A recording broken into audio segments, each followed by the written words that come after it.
दुर्योधन तुझे लगता है कि तुझे भय है मरने का, तू कह रहा था कि तू मर जाएगा, तो ऐसा कर तू घर जा, घर जाकर अपनी पत्नी भानुमति है ना, दुर्योधन की पत्नी का नाम क्या है भानुमति, तो भानुमति को भेजना कि जहां दादाजी माला करते हैं, राम नाम का जप करते हैं, वहां तू जा, और जैसे ही दादाजी पूजा करके अपने आसन को छोड़े उनको जाकर प्रणाम करना, तो मैं तेरी पत्नी को आशीर्वाद दूंगा, भानुमति को आशीर्वाद दूंगा, अखंड सौभाग्यवती भव, और मेरा वचन जो मैं कहूंगा उस वचन की पालना परमात्मा भी करेगा, तू अमर हो जाएगा, तेरी पत्नी का सुहाग अमर हो जाएगा, तो तू समझाया।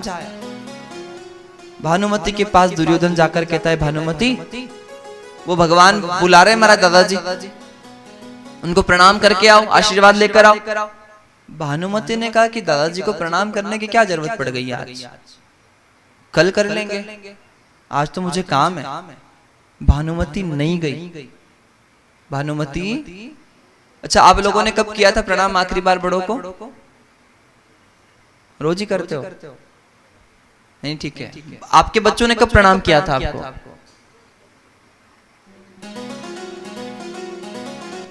कोई बात नहीं, ठीक है, कहो राधे राधे। तो भानुमति भी नहीं गई।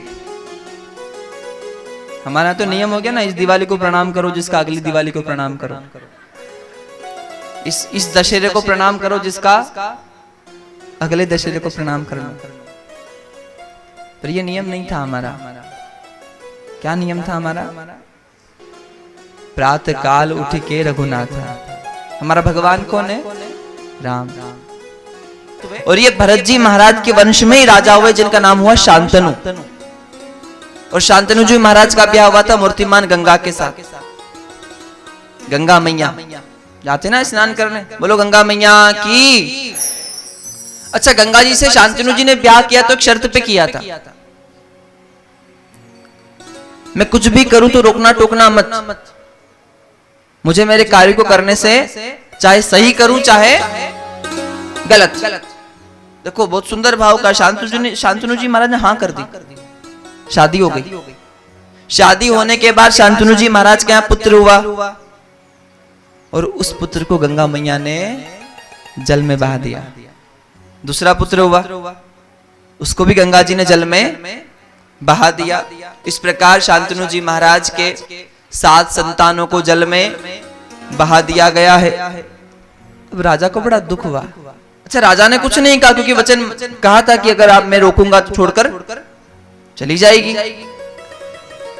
पर राजा की प्रजा कहने लगी कि कैसा राजा है, जो राजा की रानी ही बस में नहीं है, राजा की रानी ही वश में नहीं है। महाराज कैसा राजा है कि राजा के सामने ही उसके 7 बेटे जल में डुबाकर मार दिए। अपनी रानी को ऐसा नहीं कह सकता कि मैं बेटे को डुबाने नहीं दूंगा।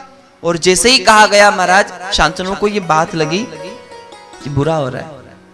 तब 8वीं संतान का जन्म हुआ जिनका नाम था देवव्रत।